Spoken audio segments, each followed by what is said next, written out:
Hey everyone, this is Dr. Josh Guttman here from Peachtree POCUS, back with another handheld ultrasound device review.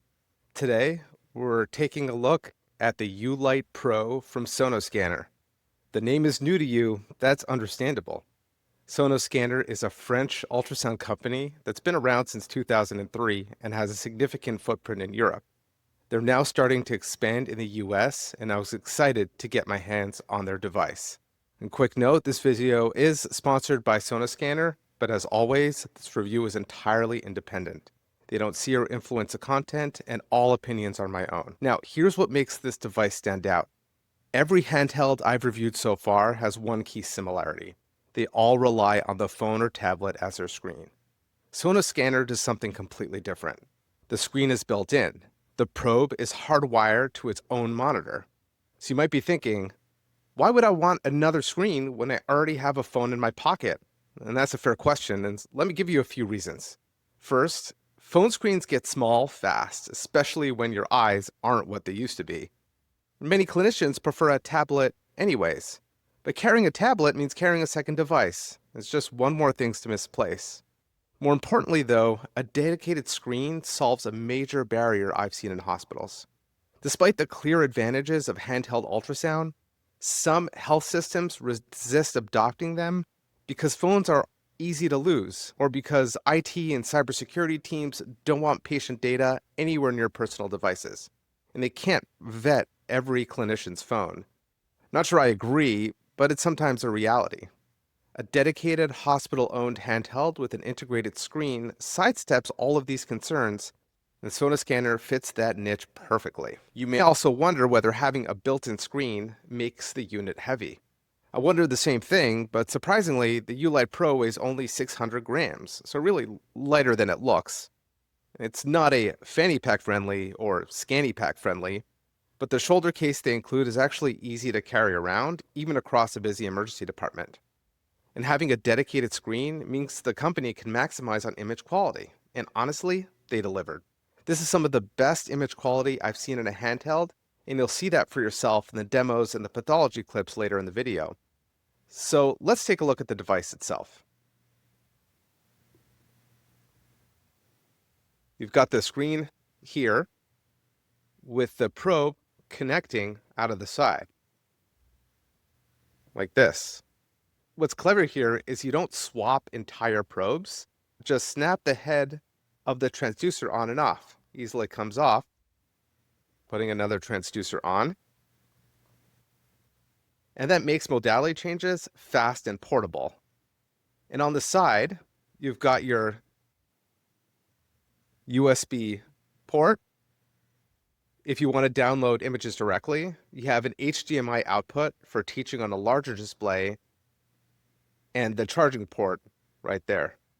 Now, with all these features and the image quality, the price does land on the higher side for handhelds. Right now, a screen and a single probe runs about $8,500 US, with package deals available.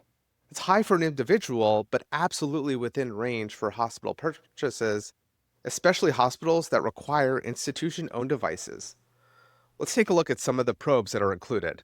And you can see that they are just heads that are very light, because they can snap on, like I just told you, like this. And so here's the curvilinear probe. Here's a phased array transducer. You have the linear transducer right there. And then got another couple of probes, which includes the microconvex, and you also have that hockey stick probe for dedicated nerve and vascular scanning. The Sonoscanner comes with a couple of carrying cases. The first one, for more secure portability, is this black, more secure, tougher case over here. When you open it up, it has room for the screen over here, and you can stick a lot of the different devices and chargers over here. So this is really good if you're bringing it where you need a little bit more secure, hardened case for protection.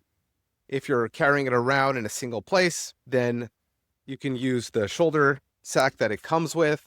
You can put your gel and some of your probes in here, and the main Sonoscanner device in the top right here. So it's got a lot of pockets, and you're able to fit all the probes, especially since they're so small, you can really just kind of stick them in and even follow with the device, stick right in, put your entire probe and probe lines right in here. And then it's easy to carry around. If you want to put more in, you can just stick them. There's room for everything, and it's pretty kind of light to carry around. Here's the charging cable. It's a pretty standard cable that plugs right into the wall and right into the device, right on the side. There we are. Then it plugs into the wall, kind of like your standard PC charger. Let's turn the device on. So I'm pressing the power button now, and pretty much turns on right away.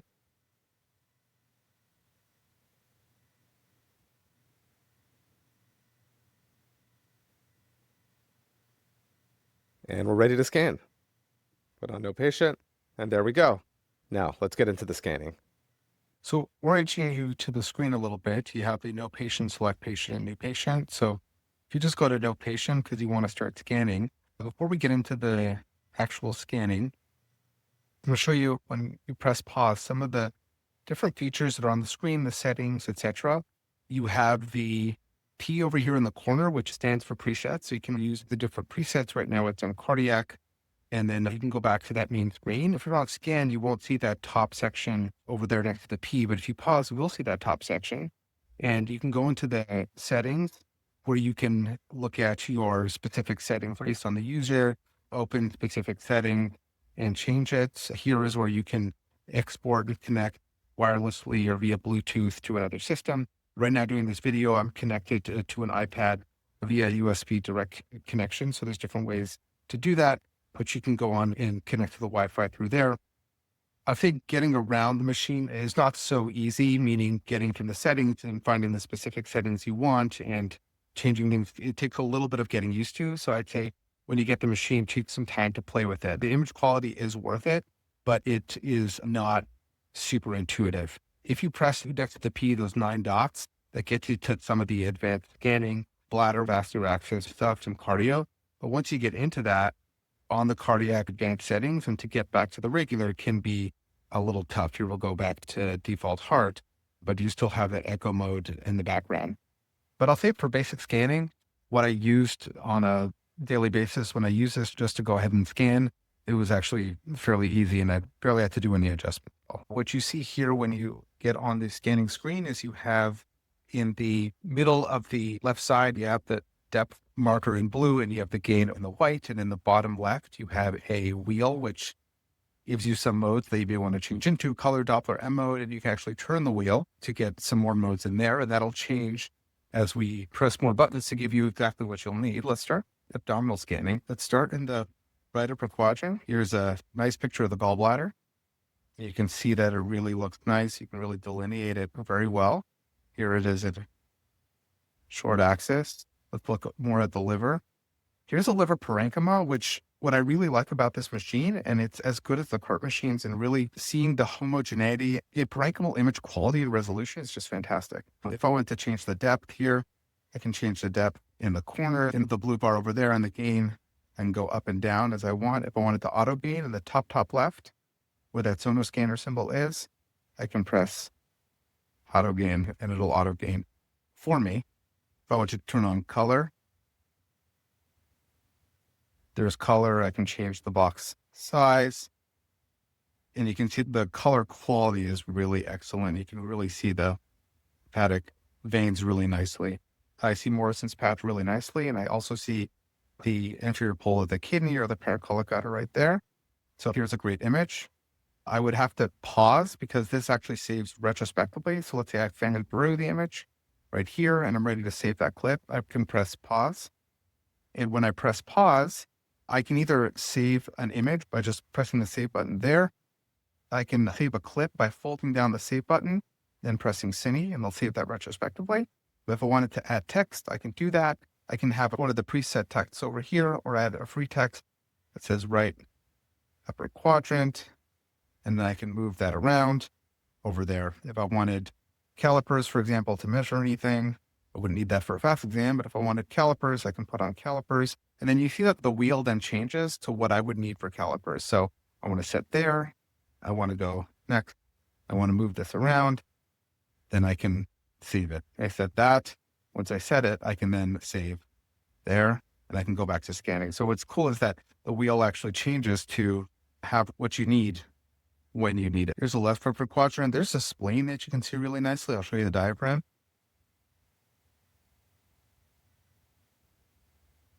That's fantastic. And so you can see the ribs really nicely, the splenorenal recess. And just again, the quality of the parenchyma is just really great. Here's the bladder and transverse. The bladder and sagittal. Pretty collapsed bladder. You can see over there.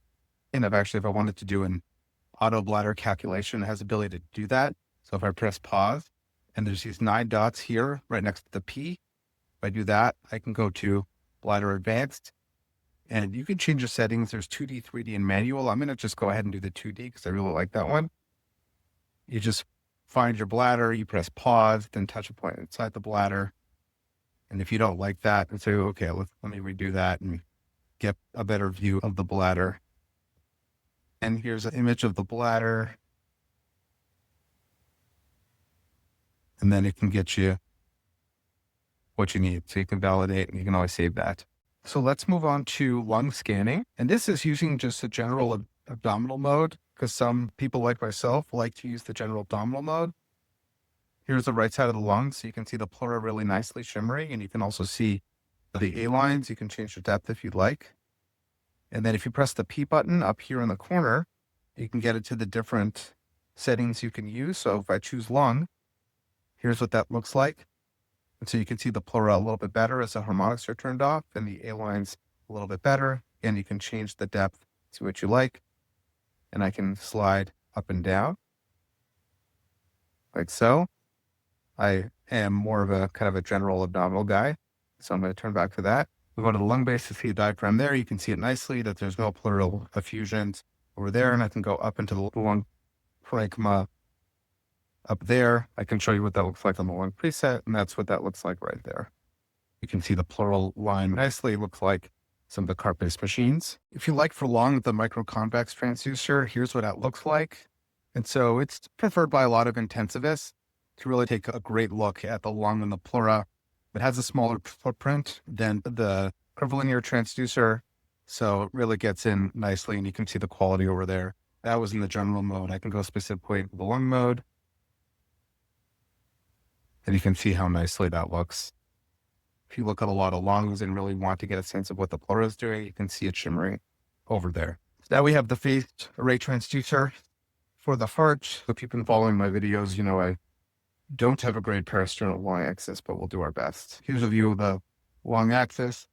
You can see it's one of the nicest lung axes you're going to get, especially on me who has a very, very poor lung axis. You can see the color flow right there really nicely. The M mode if you wanted.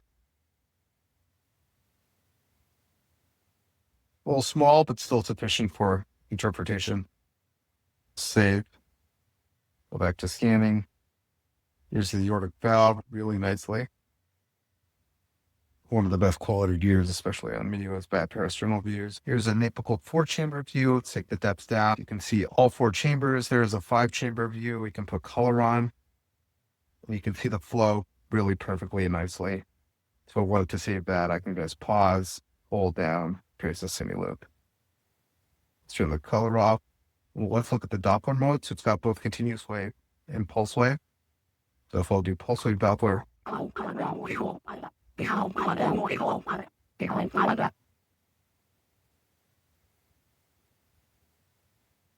move the caliper around.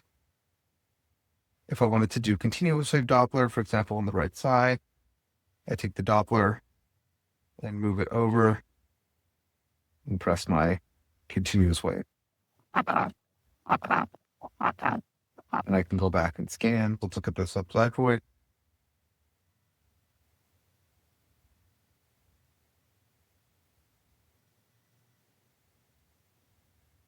Moving to the linear probe, look at the neck and the thyroid because there's just such high quality parenchymal delineation. So here's the carotid and the IJ, which just look really nice. If you're going to put an essential line in that, that looks really great. You can see here the strap muscles right on top of it that just look really crisp. I don't know if there's a better way to say that than to look crisp. Here's the thyroid right in the middle.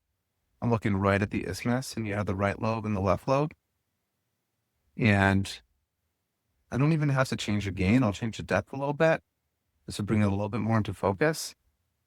But if you were evaluating something in that corner, change the gain a little bit more. There you are. A little bit brighter. But you can really see everything really well. Like if you're looking for quality, this is really high quality, comparable to the curve-based machines. Looking at now down in the arm, you can see that there's the brachial artery right there. And really just following my artery, and here's the basilic vein right there, right in the middle. So it looks really nice. If I was looking at a nerve, here I am in the mid forearm, and there's the median nerve right in the middle. There's even a preset for nerve. So I was looking at nerve, I can choose the nerve preset. I'm a bigger fan of just having the regular kind of superficial linear transducer. You can see the median nerve right there. If I was doing a nerve block, I can guide that needle perfectly. Now they also have a hockey stick transducer for vascular access or for the radial arterial lines. I'm going to switch up and put in that hockey stick transducer for even higher frequency and show you what that looks like. Let's change presets to the needle. You can see how much resolution. It's got pretty low depth, so you don't see very deep, but you can really see a lot of those smaller antecubital vessels really nicely. Remember how we saw that artery before at a distance? Here it's all much closer. And so it's really easy to guide a needle into something here. Here's a vein, and you can see how bright and nice this vein looked. That looked really distant with just a regular linear probe. So if you're doing a lot of vascular access, this hockey stick probe will really up your vascular access game. Let's take a look at a little bit of pathology. Here's an enlarged gallbladder, and on the short axis, you can see the sludge nicely inside that enlarged gallbladder in a patient with cholelithiasis. This is a view of the knee where you can see that joint diffusion right here in the middle. Here's the patellar tendon over here, and here's the patella. This was a patient with weight loss, and here's a view of the liver. You can see there's multiple cysts. Here's the color around the cysts, and there's no flow in it. And you can also see the heterogeneity within the liver itself, really well highlighted. Some over here with some posterior acoustic enhancement, but then some over here. And because of this finding, the patient had an MRI, which actually showed similar findings. So the ultrasound here had the quality enough to have a similar finding to the MRI, was admitted for a workup of the weight loss and did not end up having cancer, but just shows the quality of the parenchymal enhancement. This is a patient with right upper quadrant pain and elevated liver function tests. And this is a common bile duct that is enlarged. And you can see it right here with a diameter of about 1 centimeter. Here was another example in the same patient that had around 1 centimeter diameter. And so it really is great at being able to view all those abdominal structures. And that's the Sonoscanner U-Lite Pro. It's a unique handheld, one that solves real institutional barriers while delivering excellent image quality. If your hospital system prioritizes device security, central ownership, and a dedicated screen with a device, this is a device worth consideration. If you found this helpful, make sure to check out the other handheld ultrasound reviews on the channel. They're designed to help you compare one that fits your practice best. And if you want personalized guidance, I offer a handheld ultrasound consult service with 2 tiers. For $75, you fill out a detailed form, and within about 24 hours, you get a personalized recommendation, plus second and third options based entirely on your priorities.